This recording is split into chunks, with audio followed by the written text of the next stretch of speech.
ایک بڑی حیرت انگیز لیکن توقع کے مطابق بھی ایک طرف سے ایک ڈیولپمنٹ یہ ہوئی کہ سپریم کورٹ کا جو حکم ہے کہ 20 ارب روپے فوری طور پر الیکشن کے انعقاد کے لیے ministry of finance election commission of Pakistan کو فراہم کرے، تو بجائے کہ منوان سپریم کورٹ کے فیصلے پر عمل درآمد کیا جاتا، ہماری اس پی ڈی ایم کی رجیم نے الیکشن سے فرار اختیار کرنے کے لیے راج ریاض کی اسمبلی میں، جو کہ اب صرف ایک مذاق ہی رہ گیا ہے، اس کا بل جو ہے وہ ٹیبل کر دیا۔ اور پہلے تو یہ ڈرامہ کیا گیا کہ آئی ایم ایف جو ہے وہ اجازت نہیں دیتا ہمیں 20 ارب روپے دینے کی، تو آئی ایم ایف کو خود سامنے آنا پڑا، اور بڑی شرمندگی کی بات ہے پاکستان کے لیے کہ آئی ایم ایف کو یہ کہنا پڑا کہ ہماری طرف سے کوئی ممانعت نہیں ہے الیکشن کے فنڈز کے اجراء کے لیے۔ اس کے بعد سپریم کورٹ کو یہ کہا گیا کہ ہمارے پاس 20 ارب روپے ہیں ہی نہیں۔ پھر وہاں کھڑے ہو کے سپریم کورٹ کو یہ بتانا پڑا کہ بھائی 20 ارب روپے کا یہ مطلب ہے 0.01% سالانہ خرچہ وفاقی اور صوبائی حکومتوں کا، یعنی 20,000 ارب روپے اس سال وفاقی حکومت اور صوبے مل کے خرچیں گے۔ 20,000 ارب روپے۔ آپ کا صرف جو وفاقی حکومت کا خسارہ ہے وہ 6,000 ارب روپے ہے، اور وہاں پہ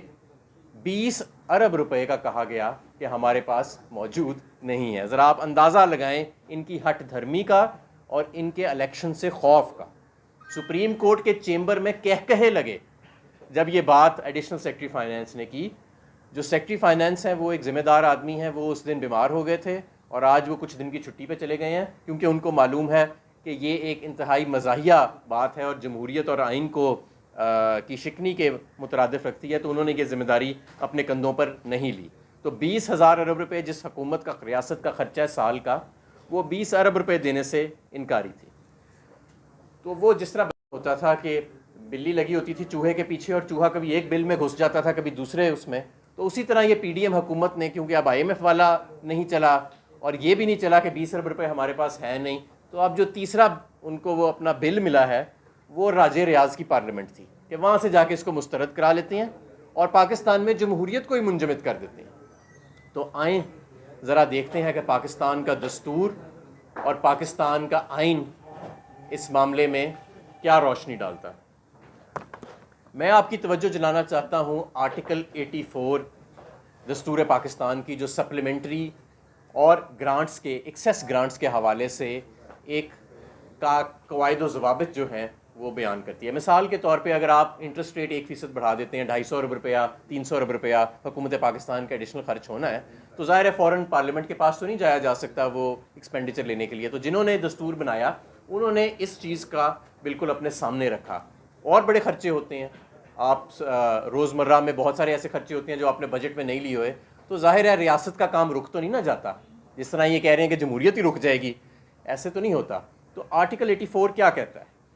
آرٹیکل 4 یہ کہتا ہے، اور ایک پورا طریقہ جو ہے وہ وضع کرتا ہے کہ اگر کوئی ایسا خرچہ آتا ہے جو حکومت پاکستان نے کرنا ہے، جو انیشلی بجٹ کے اندر جس کو فورکاسٹ نہیں کیا گیا، تو صرف اور صرف اس کی ایک سٹیٹمنٹ اور اس کو لے کرنا ہے بجٹ کے دوران اس فائنینشیل ایئر کے آخر میں، یعنی جون کے آخر میں، اور وفاقی حکومت کو مکمل اجازت دی گئی کہ وہ فیڈرل کنسولیڈیٹڈ فنڈ میں سے اس خرچے کو استعمال کر سکے۔ اور یہ آرٹیکل 84 اے اور بی ہے، اور کیونکہ ہم بھی ای سی سی کا حصہ رہ چکے ہیں کئی سال، ہمیں معلوم ہے کہ ہر سال 200 سے 300 ارب روپے ایسے ہوتے ہیں جو سپلیمنٹری گرانٹس ان کو کہتے ہیں، اور آرٹیکل 84 اے اور بی کے تحت ان کو استعمال کیا جاتا ہے۔ اور بڑا واضح طور پہ آرٹیکل 84 اے بی میں اس کا طریقہ لکھا ہوا ہے۔ اس سال بھی تقریباً 100 ارب روپیہ سپلیمنٹری گرانٹس میں جا چکا ہے اسی طریقے کے ذریعے، یعنی بجٹ کے اینڈ میں پارلیمنٹ ووٹ کرتی ہے، لیکن جو چارجڈ ایکسپینس ہے اس پہ ووٹنگ کی آئین اجازت نہیں دیتا، اور اس کے اندر یہ ساری چیزیں آ جاتی ہیں کہ الیکشن کمیشن کے ایڈمنسٹریٹو ایکسپینسز، سپریم کورٹ کے ججز کی تنخواہیں، جو پاکستان میں سود کے اوپر جو رقم ادا کی جاتی ہے وہ، تو یہ وہ، یا کوئی بھی ایسا کورٹ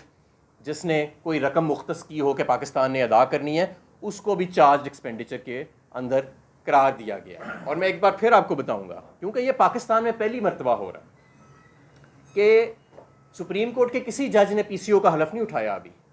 لیکن پھر بھی کچھ ایسے نوٹس آ رہے ہیں جس سے لگتا ہے کہ جمہوریت جو ہے شاید اس کی، میں بڑے احترام سے یہ بات کرتا ہوں، میرے لرنڈ ججز ہیں اور میرے لیے ان کا بڑا احترام ہے، لیکن ان کے نوٹ سے اختلاف کرنا میرا حق ہے. تو کچھ ایسے نوٹس بھی آ رہے ہیں جہاں پہ ایسے لگتا ہے کہ جیسے جو آئین کے اندر جمہوریت کی سینکٹٹی ہے شاید اس کو وہ اہمیت نہیں دی جا رہی ان ججز کی طرف سے جو دی جانی ہے. اور ابھی کسی جج نے پی سی او کے تحت حلف نہیں اٹھایا. یہ وہ واحد حکومت ہے جو مارشل لا لگے بغیر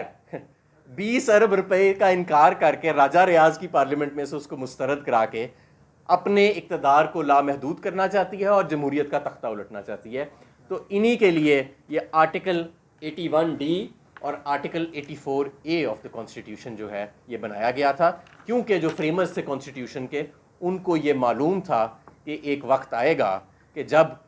کبھی ایسے بدکار لوگ بھی خدا نخواستہ پاکستان پہ اور ایسے بے شرم لوگ پاکستان پہ حکمران بن جائیں گے جو اپنے اقتدار کے لیے 20,000 ارب میں سے 20 ارب روپے دینے سے انکار کریں گے. تو کانسٹیٹیوشن نے ان کو بائنڈ کر دیا، اور یہ کسی ایکٹ آف پارلیمنٹ کے ذریعے، کسی عام لیجسلیشن کے ذریعے آئین کی کسی شک کو ختم نہیں کر سکتے. اور میں تو بلکہ یہاں تک کہوں گا کہ آئین کی کسی شک کو آپ ویسے بھی ختم نہیں کر سکتے جو جمہوریت کا تختہ الٹے، کیونکہ آرٹیکل 81B کے تحت چارجڈ ایکسپنس قرار دے دیا، یعنی کہ پارلیمنٹ اس پہ ووٹ نہیں کرتی، اس کی صرف سٹیٹمنٹ سامنے رکھی جاتی ہے. ایک اور انہوں نے بہت اچھا کام کیا، ان کو یہ بھی معلوم تھا کہ کوئی ایسی بدکار حکومت بھی آئے گی جس میں کوئی شرم نہیں ہوئے گی اور ڈھٹائی کے ساتھ پاکستان کی جمہوریت کو منجمد کرنے کے لیے 20,000 ارب میں سے 20 ارب روپے بھی نہیں دینا چاہے گی. تو آرٹیکل 81D کانسٹیٹیوشن کا میں اب آپ کی توجہ اس کی طرف لے کے جاتا ہوں. کوئی بھی رقم any sums required to satisfy any judgment, decree or award against Pakistan by any court or tribunal، اس کی رقم کسی بھی کورٹ کی جو پاکستان کے اوپر جو وہ سم طے کرتا ہے رقم کے یہ ادا کی جائے گی،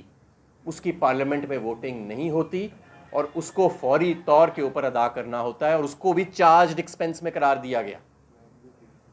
اب میں آپ کو ایک اور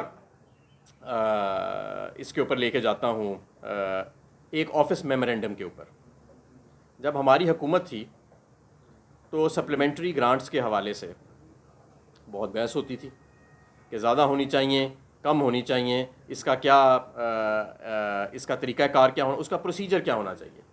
تو یہ اس کے بعد میں آفس میمورینڈم اور یہ تمام آئین کی جو شکایات میں نے ابھی آئین کے آرٹیکلز میں نے ڈسکرائب کیے ہیں یہ میں میڈیا میں سرکولیٹ کر دوں گا. 8 جولائی 2020 کو حکومت پاکستان فائنینس ونگ کی بجٹ ونگ کا یہ آفس میمورینڈم نکلا، جس میں اسی آرٹیکل 84D کا حوالہ دیا گیا کہ کوئی ایسا ایکسپینڈیچر جس کی پہلے جو مختص نہیں کیا گیا بجٹ میں، اس کو ڈسپرس کرنے کا طریقہ کار یہی ہے کہ فیڈرل کنسولیڈیٹڈ فنڈ سے وہ استعمال کیا جاتا ہے، اور آخر میں بجٹ کے دوران اس کی سٹیٹمنٹ پیش کر دی جاتی ہے سپلیمنٹری گرانٹ. یاد رہے کہ سپلیمنٹری گرانٹ جو ہر سال